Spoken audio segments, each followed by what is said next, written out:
Talking tour of Harbor Lights and Sights cruise of Portland, Maine. Experience the iconic lighthouses, the sights of Port L&D Harbor and the picturesque waterway Diamond Pass. Set sail on a captivating journey through Maine's stunning coastal waters where history and natural beauty converge. We'll explore the bustling inner harbor and Maine shipping channel, get close-up views of Civil War-era forts and the lighthouses that guide mariners into Portland Harbor.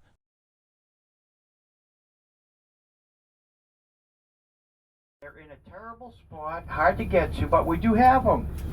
They're tucked under the front of your seat, in between you and the person beside you. You actually have to reach down under the seat. You'll feel the electrical box. Unless you're way in the back. If you're in the last 3 rows, your outlets are going to be against the wall down by the floor on top of the heater. If you see the silver heater, there's a brown electrical strip that runs along the top of that. That's your outlet. But I don't have the cord. We do have a bathroom in the back if you need to use it. When you go in, if you shut the door tightly and lock it, that'll turn on the overhead light for you. Now in the bathroom there's 2 buttons. There's a red button behind the toilet, that flushes the toilet. And there's a red button beside the door. That's an alarm. If you get stuck in there and cannot get out, it does happen. I've had to stop and go back and get people out of the bathroom. So it does happen. And if I can't get you out, don't worry. We'll just slide you some food under the door. You'll be all set for the day. But we're going to put the video on and then we're going to get rolling. Red button. There's 2 red buttons. Password again. Bus zero. Thank you. What do you say, Blue? Bus zero. Bus 0. In small letter. And we're going to Portland, Maine to see the lighthouses. Sells.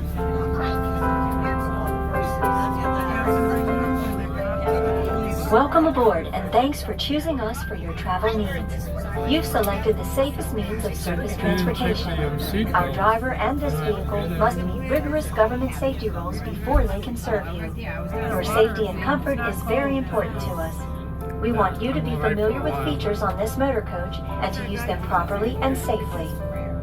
Store your carry-on items in the overhead bins or under your seat. Do not place items in the aisle. Items in the overhead bins may shift during the trip. Please exercise caution if you need to retrieve items while the coach is in motion. The motor coach you are on may be equipped with seat belts. As a passenger, seat belts are here for your safety and protection. To use the seat belt, insert the metal fitting into the buckle.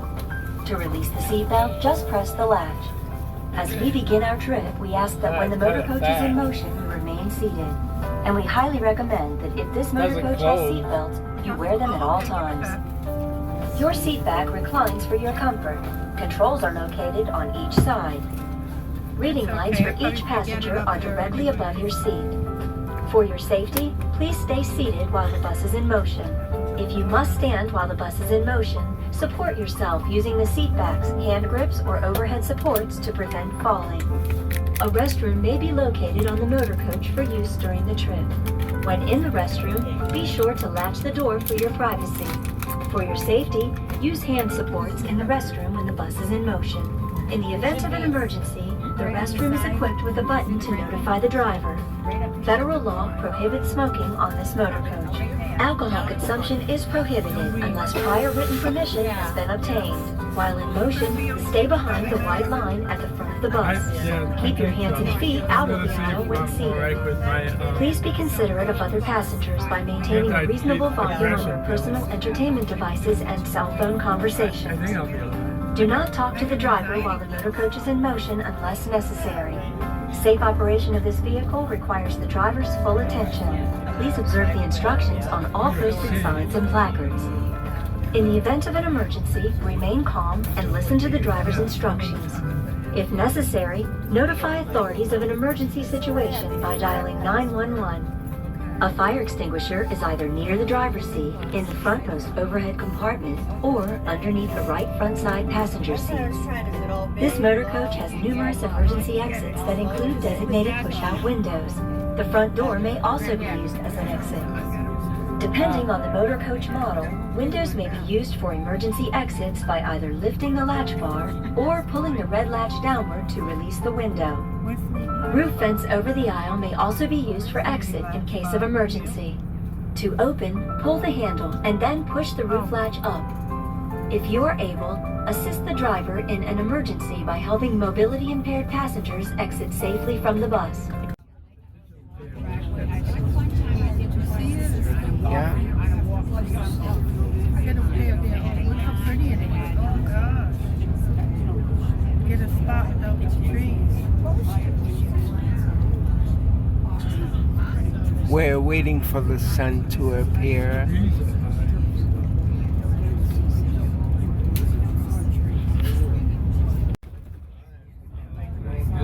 Now here's the sun. Maybe.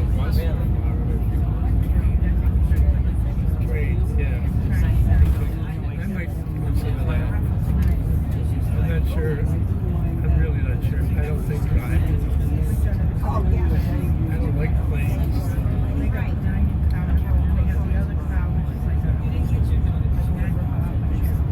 There's the sun.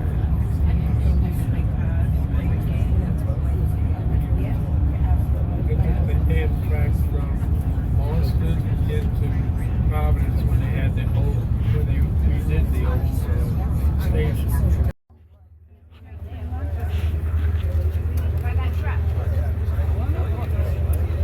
This is for both of us?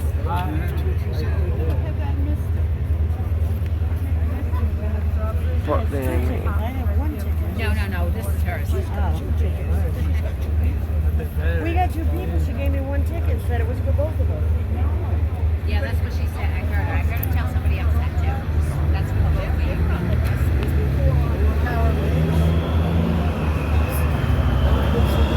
Oh, we meet back here at 3 o'clock. We're in Portland, Maine. Right, so we leave. So the rest of, after like if the boat walk around, go get something to eat. Right. How long is the boat ride for? I don't know, that sign over there said 50 minutes. That's it? An That's hour? what that, no, I don't, maybe it's a different boat, I don't know. I thought the brochure said- I thought the brochure said Portland, Maine. when did that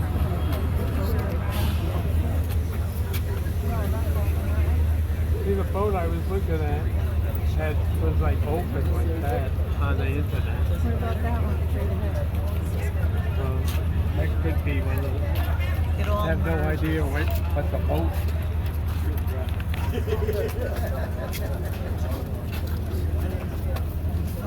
Oh, we can go on a whale watch. We can beat the other people. Yeah. Steel watch too. They had to call it the Odyssey whale.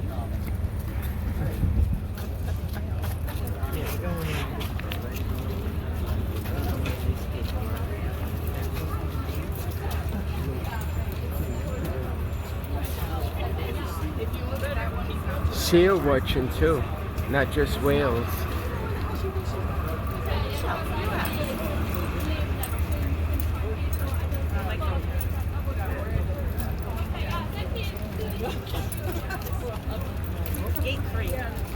Okay.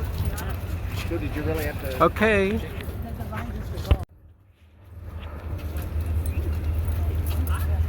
They're going this way. The Berlin Wall. That's an awful small boat to watch a whale in, isn't it? What boat we going on? I don't know. Sorry, yeah, we're in the Why wrong. don't you go in front That of isn't right. But that's not the boat. What does it say on the ticket? Does it give the name of the boat? Peter, does it give the name of the boat on your ticket? We're going in Portland Discovery, and this is the line for Portland Discovery. Is that it? Is that boat? That's priority, and where that's standing is the general line. Is that what ours says? Because the other boats are different boats. Oh, yeah, different Discovery. Harbor Swing. Not ordering lobster anyway. I want to go to that donut. That's place our across boat. the street, The Potato donut. Portland donut. I Discovery. like potatoes, like donuts, so I'd like to try it. I think You I'll gave get me- one to take home. You gave me two Where's of the them. restaurant? I get two. Who's the rest of our crew? I'm not sure. They were probably following that person because I was following that person See? until this gentleman said, "And the ticket and the rental ticket." I was following people like that. There goes No. in. Number 2, that's us. Well, I'm with him, but in the group. You're not attached to him? No fear, you're not in it. How are you today? I have no idea what I'm taking because I can't see. The sun is right out. No, you're not in it at all. Okay. I'm above your head. Did that look awful small for a railroad? I don't want to be on that boat when a whale tomorrow. That's a whale watch boat. I'll do that. I think I'd rather go on one of those. This is gate 3.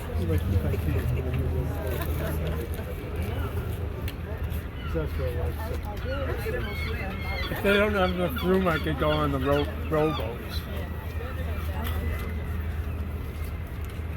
Gate 3. Nice I was. She really wanted me to stay there and be in line with her, and I said, Yep.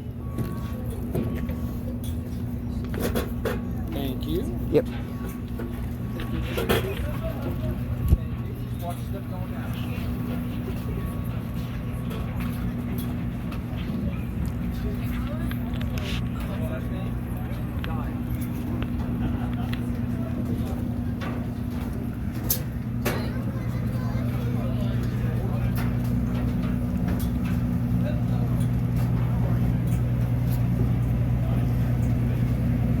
Such a lot of fun.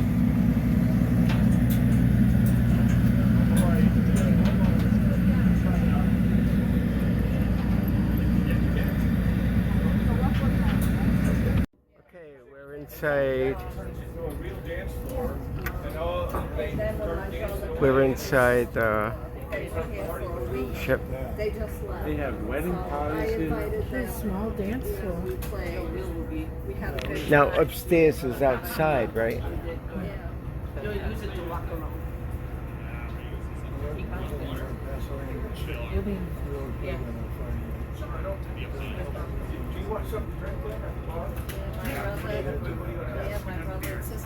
I'll have a whiskey sour. I want a whiskey sour. Do you? No. I'll have an absolute diet soda with a lime. I want a... Top of the ramp. He was the one checking you in. So Josh is your bartender today. He'll be down in the bar. Feel free to stop in and chat with him. He's also a tour guide here. But your actual tour guide, you guys met him down in the corner of the boat. He ushered you inside into the nice air-conditioned main deck. That is going to be Dave. So Dave's up here on the mic in a moment. He'll be telling about some islands, some lighthouses, some forts, all the history that we have out here on the bay, and fingers crossed for some wildlife as always. So please keep your eye out for wildlife. We need everyone's help looking for it. If you see something in the water worth pointing out, like a seal or a harbor porpoise, those look like little dolphins. Up in the sky, we could have some ospreys, we could have some bald eagles. Please try for wildlife, point it out, interrupt the tour. The wildlife around here tends to pop up and then disappear before we can get to it on the microphone. So please see something, just point it out, yell it out, and then everyone else can get a good look at it. Last but not least on the crew bus, importantly, is your first mate today, and that is going to be Carl. So if you see Carl walking around, he's also a tour guide here. All the crew on board are tour guides. If you see anyone in the uniform who have any questions, please do not hesitate to ask. But that is the crew. You guys are on the Harbor Queen, Coast Guard regulated vessel. This means we have enough life jackets for today. Lovely day out today. A little bit of haze, clouds, beautiful sun, no rain right now. No thunder and lightning. It's a good one. If you are getting a bit too much sun though, but you think about going inside. There is air conditioning and there are cool drinks downstairs if you wish to have some. Okay, so it's always a strange thing for me coming out here because we're coming out backwards as we're reversing out. So I just can see where we're going now, but oh, it doesn't feel right. Always used to staring back at commercial streets when we come through here. So we are in a slipway right now, and this is part of the wharf system that is in Portland. Portland has 14 wharfs currently, going all the way from the industrial side on the other side of Castle Bay Bridge, all the way up through the Portland Company Group, where we see Ocean Gateway. Now this is not the most historically that we've had. We've actually had up to 24 wharfs at different points in time. Some wharfs have been retired, some have changed, but we've always had a wharf system since we were the town of Falmouth in 1633. Historically, this area has been Native American areas before that, but the English at the time came in and established the town of Falmouth that actually went all the way down from where we're going to be going in Cape Elizabeth, all the way around the coast up to an area that is still called the town of Falmouth. So in just a moment, as Captain Kelton is reversing out, he's going to blow the horn 3 times. One long drawn out, and then 3 more after. Just to tell people that we're coming out into Fore River and announcing that we're in the Bay. And I caught that on time for once. Usually I'm in the midst of saying it and he hits it and I'm like, oh, this is not related stuff. Oh well, we're back. So this is Fore River, spelled F-O-R-E. It's so not as Forest. Fore is in the opening. Because up and even before the highway system, the easiest way to get through anywhere on the East Coast, which is for Portland at the time, was to come in by water. So we were in Fore River, which is separating Portland from South Portland. And is anybody from around here? One person. And where are you from? Okay, I can't pick on you that much. Usually it's anybody in the local, like the South Portland people, always we always did good old stuff. So coming up here we have Portland, which is the largest city in the state of Maine, with about 70,000 people. And then we have South Portland on the other side, with just about 45,000. And I will use them kind of synonymously because they really do work together for a lot of different things. Off of our stern right now, we have the Casco Bay Bridge, which is one of the largest structures in the state of Maine for exactly 9 minutes. It was put in there in 1990. Actually, it was finished in 1997, replacing what was called the $1 Million Bridge that had been there since 1906. Now, my grandfather had a real issue around this when he was towards the end of his life. He passed away in 1999. And while that bridge was being built, because he only knew the $1 Million Bridge. So, of course, his first thing was saying, why are there a $130 million bridge? I don't understand. Like, perhaps they're not going to call it that. They're going to give it another name. Well, it was $130 million, and he didn't realize it was going to be called the Casco Bay. He always had, kind of concrete thing. But it does become a large structure, and the reason why we have a drawbridge in Portland is because if you're not seeing the large time skip boat there, we have large container ships, we have large oil tankers that come in, and not those massive super tankers you see, but still intercoastal tankers are still really, really big, even though for 40 years we were the main international port for the Grand Trunk Railway, and the majority of things that came out here were because of that train and the relationship we have with the community. It looks small, isn't it? Now, coming up on our right-hand side, we're seeing our second lighthouse of the day. This sat on a very dangerous ledge at the time, though you're looking at it right now because we're at high tide right now. It doesn't seem to be that much of a problem. But this is the Spring Point Ledge Light. Now, this sat on a fairly dangerous ledge. In 1897, they finally decided to put a light on it. And that light being here is a caisson style or spark plug style lighthouse. It is cast iron, the black area, and it's actually bolted down into the ledge underneath. And then it comes up and it has a brick area above. All the white area is brick, and it's the living quarters for the lighthouse keepers. Now you're probably asking, wait, they can just walk out there. Well, that breakwater, the granite stones you're seeing, weren't put there until 1951.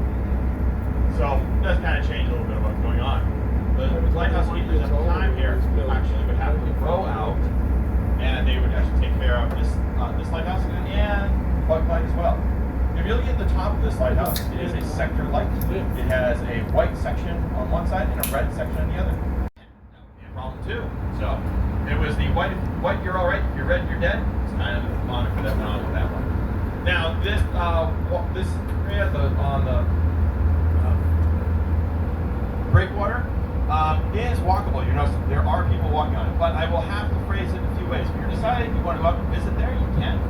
It's beautiful. It's free to go to. It is not ADA compliant. And as we kind of go along, you'll feel them maybe a little bit more. If you go back to the islands, you will not feel them at all. This boat actually has an interesting yaw to it sometimes. But that actually defines the channel. Portland is considered a deep water port, which means at least 35 feet of clearance between the top of the water and the sea floor, because you have to have the ability to have large ships come into Portland. In this case, we get a lot of tour ships. The really big ones come in because we have a dock for them. Any oil ships and any type of merchant ships that come in here will actually stay within the channel. The other one that actually I found out that was kind of interesting, we'll actually go buy a a marina that's actually only meant for mega yachts. And what I didn't realize before doing this job was that if they are not flying a U.S. flag, they actually have to have the pilot. So that means they have to radio in and get the pilot to come out and bring them in down the channel so they can park over at one of the marinas. Now, if they are a U.S. flag boat, they don't need that. But otherwise, if they're Cayman Islands or Bahamas or something like that, they actually have to have a pilot come in to help them bring their boat in. If you have any questions, please don't hesitate to ask. I love answering questions. Okay, as we're coming up now, we're coming up into the town of Cape Elizabeth. Now, Cape Elizabeth is kind of was one of the more influential towns in the state of Maine. Actually, up until about a decade ago, was actually considered the most affluent town in the state. I personally think is actually kind of an interesting town. One, because you have a lot of wealth on the water. You have a lot of mansions and other items that probably start around $15 million, just so they have their water access and water views as we kind of come around here. And they actually have grass, which is different than some of the other homes. But the town itself actually has multiple parks in it. They actually are one of the few towns that has three state parks. They have Crescent Beach State Park, Kettle Cove State Park, and Two Light State Park. They also have the park we're going to look at in just a second, which is their own park. This is a Cape Elizabeth or city park or town park called Fort Williams. Now, Fort Williams in 1872 was a part of, which is up on coming on our right side, was originally a fort, and it was a multi-military fort with bunkers and parade grounds and multiple different buildings for officers to stay in and for enlisted to stay in. And it actually ran from 1872 through 1964. And it had two large cannon emplacements as well as an anti-aircraft emplacement as coastal defense for Casco Bay. Many ships during World War II, particularly coming in here, were actually felt much more reassured because of so many cannon emplacements looking out into the Gulf of Maine and into the Atlantic Ocean that they knew that they were fairly safe, which actually made it fairly interesting for them to work with. Now, we're looking on our right-hand side, we're seeing what is considered usually a rolled rock beach, and rarely typical in Maine. But this is Crash Beach or False Harbor. It is a place where boats would come in, and if they got confused in the fog, they'd actually turn right after Portland Headlight. And in that turning, they would realize that they were in a little bit of a pickle because they thought they were turning into Portland Harbor and realized they were just going into a small rocky outcropping area that caused them some problems. Fort Williams now, in 1962, the town of Cape Elizabeth purchased the area. It's about 90 acres they purchased. And they did it for multiple different reasons. One, they wanted to have a city park that they could use for people to come to. It is a free park. You only have to pay for parking, but it has a beautiful area to go out and enjoy nature, beautiful walkways. It has a really great playground in the back corner. They purchased all the buildings as well, and they used those for different administrative tasks for a long time. But they really did this because this fort actually surrounded one of the most photographed lighthouses in the United States, and this is Portland Headlight, or our third lighthouse of the day.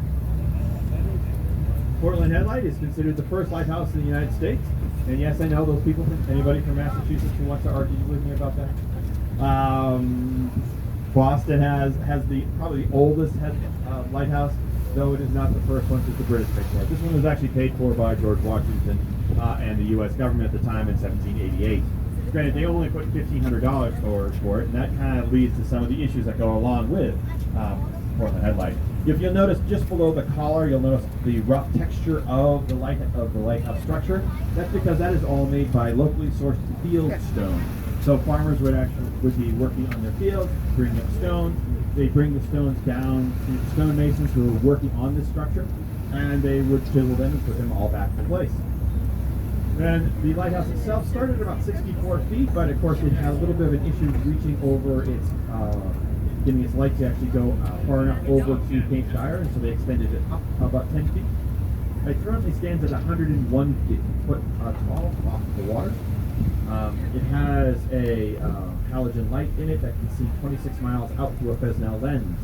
When it originally started, this light in 1791, when it was turned on, was lit by 16 wicks, and those wicks were soaked in sperm whale oil. Now, sperm whale oil is really important for two reasons. One, sperm whale oil does not freeze in really cold temperatures. We're talking down to minus 30 degrees Fahrenheit. It also is a low soot oil, so it didn't have to be cleaned off as much as with other materials. Now, as we're turning around now, we're going to hit the other side of the boat, but we're going to come around here on our left-hand side. As we come up off to our side, we're going to see another headlight. That is two lights. You can see it sitting up off of Point Dyer. Now, this is actually showing you the southern and westernmost point of Casco Bay. Point Dyer is right down by the two lights lighthouse. There's only one lighthouse right now. The other one was started to be torn down a few years back. But that actually gives you the beginning of Casco Bay. And that keeps going up until we hit Halfway Rock, which is just about, we can't see it right now, the fog's just enough so we can't see the little tack, about 6.5 miles away. So it makes it kind of interesting. So everyone on our left-hand side can now see Portland headlight. And a few things to talk about from here. The structure you're seeing right in front of the lighthouse, which is its power and its foghorn. We learned something from the Three Little Pigs, it's the best way to put it. Up until 1978, that was a structure of wood. And of course, what happens when wood gets hit by a really bad storm, it gets blown away. And so just like what we learned from the Three Little Pigs, we built something out of brick and it will stay that way. And in 1978, when the blizzard of 78 came through, it actually hit that and destroyed the building.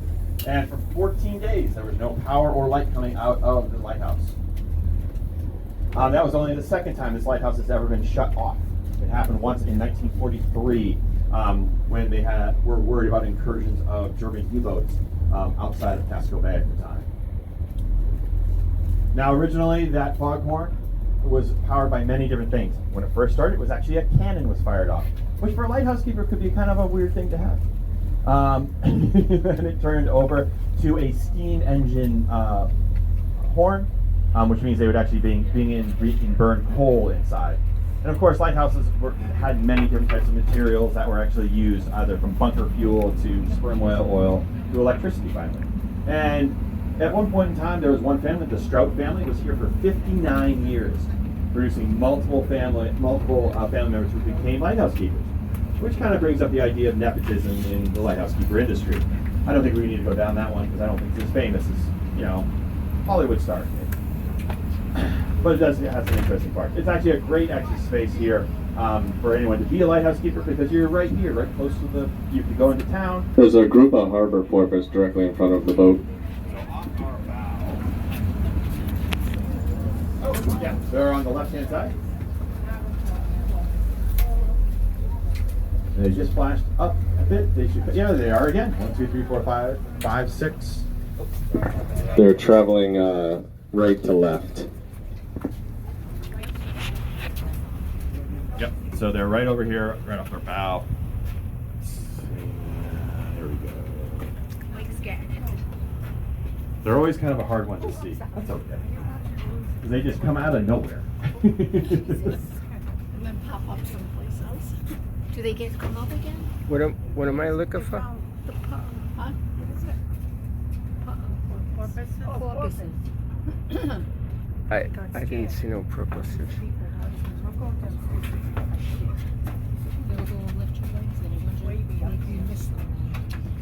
You can stay out here if you want to be. Mike's right around the corner.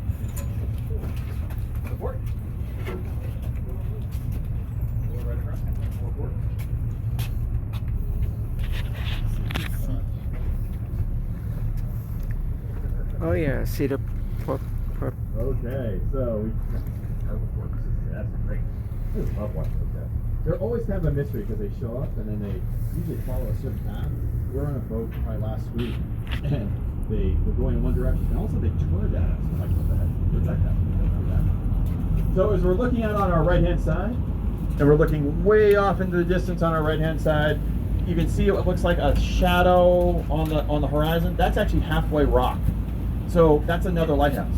So in this point in time, it's the only place you actually can see 6 lighthouses in the same space, between Spring Point Light, Portland Head Light, 2 lights, Halfway Rock, and our next and youngest of all the lighthouses in our system, Ram Island Ledge Light.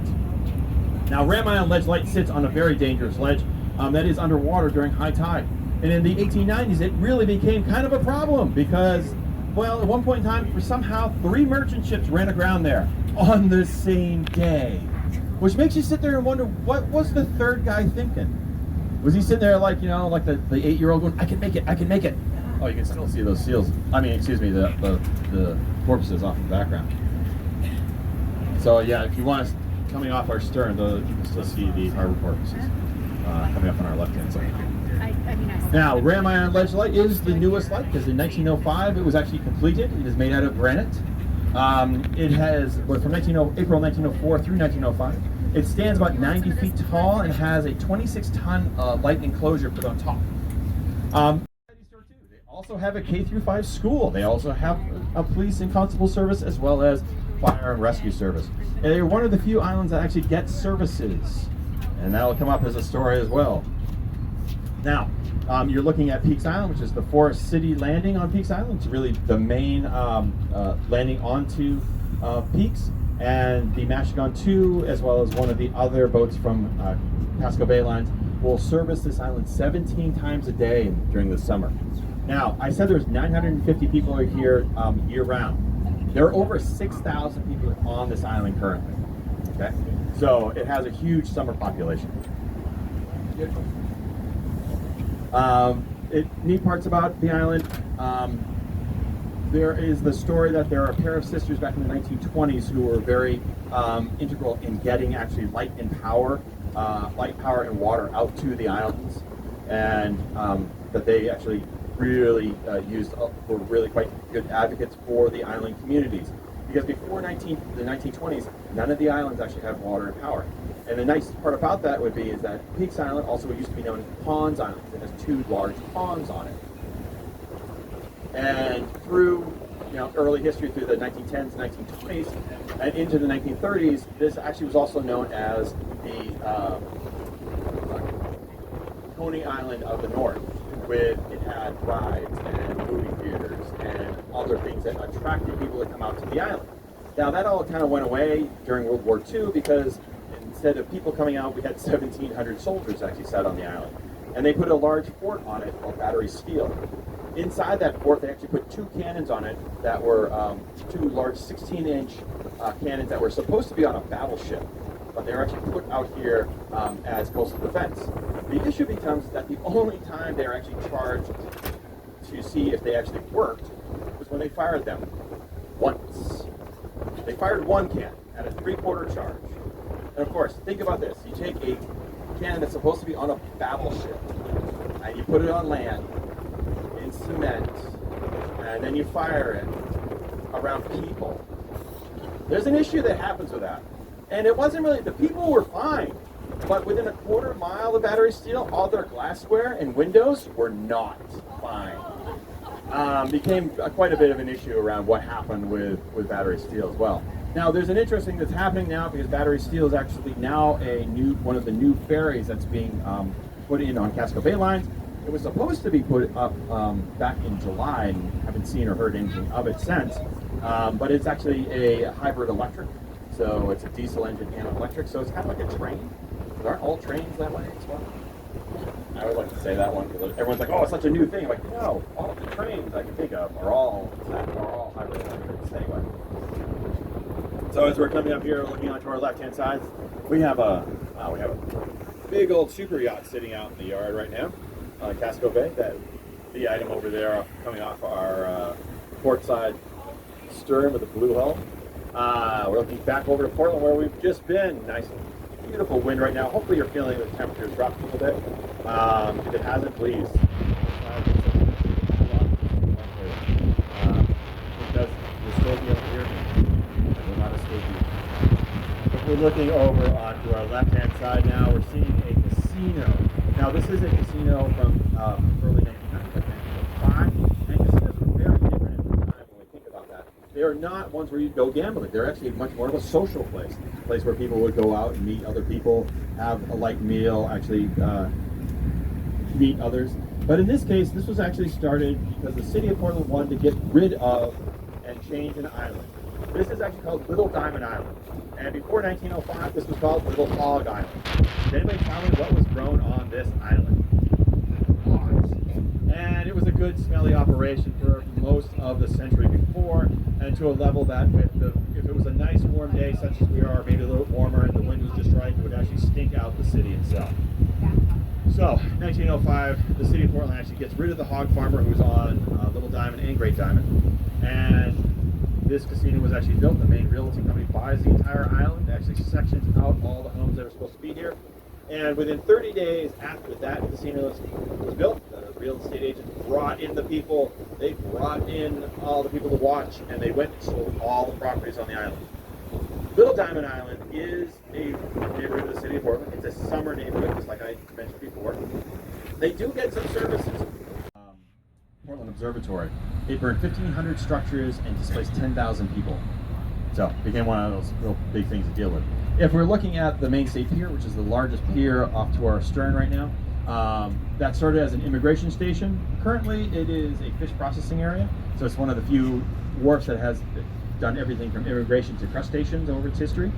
Currently, it has, because it's height of lobster season, we have almost a Olympic-sized swimming pool full of lobster. This is a pretty good one. Which makes me wonder how many jacuzzis of hot drawn butter do they have? Makes it kind of an interesting to think about it.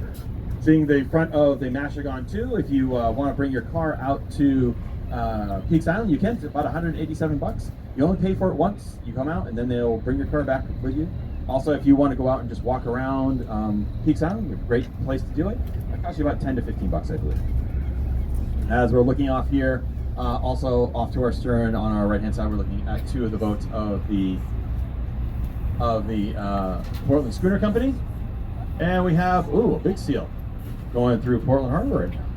Yeah, they stay pretty quiet. Yeah. So we have a seal on our right-hand side. We'll be going up and down. Now we're looking through also in the city itself. We see scales, and it's with the green building and the round roof. Looking through the businesses in different areas of the city of Portland.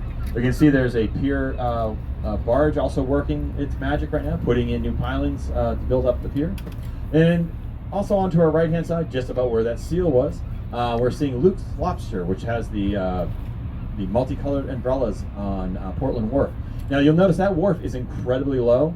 It's always very low. There is a, when a king tide happens, that wharf is completely underwater. You guys may want to give a little bit of distance for the captain to come back. He has to get back to the rear controls. So coming up here, Luke's Lobster also does a great farm-to-table operation. If you're looking for a really fresh lobster meal, it's a good place to go. And it's right around the corner from us. If you go up Portland Wharf a little bit more, you'll see Jay's Oysters. Now, Jay's Oysters was Anthony Bourdain's, that celebrity chef who passed away a few years back, was his favorite place actually to eat in the city of Portland.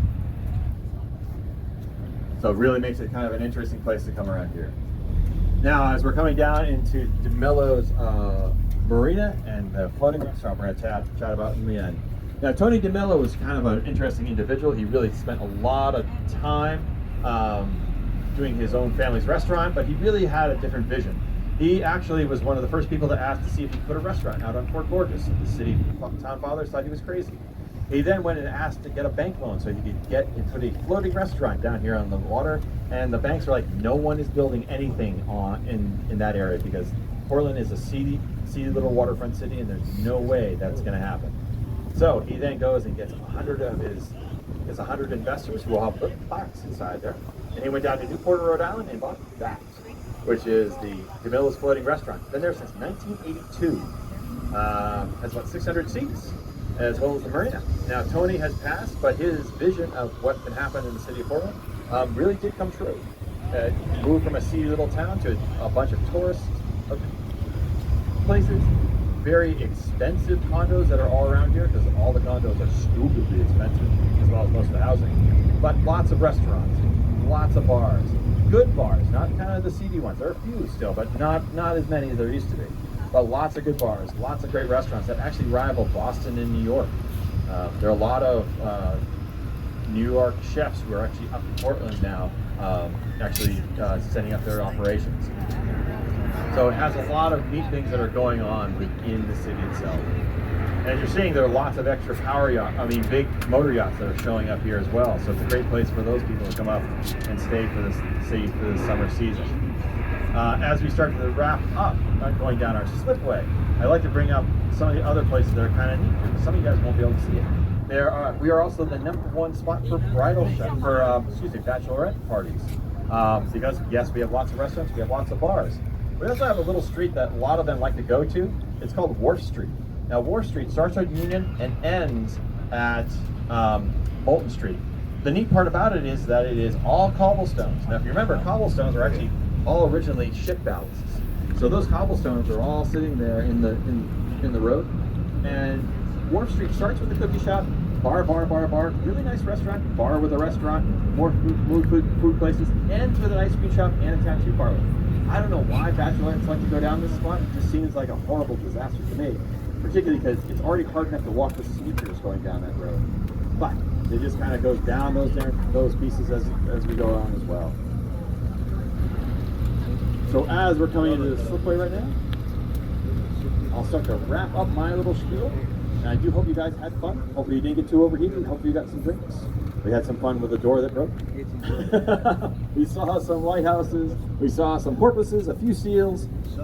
So I do hope you had a good time. And on behalf of Portland Discoveries Land and Sea Tours, I do hope you had a great time. My name is Dave, and please wait for Captain Kelton to say when it's good to head out. Good job. Help everybody get you guys all off safely. Sure. Good job. Thank you very much. Yes, sir.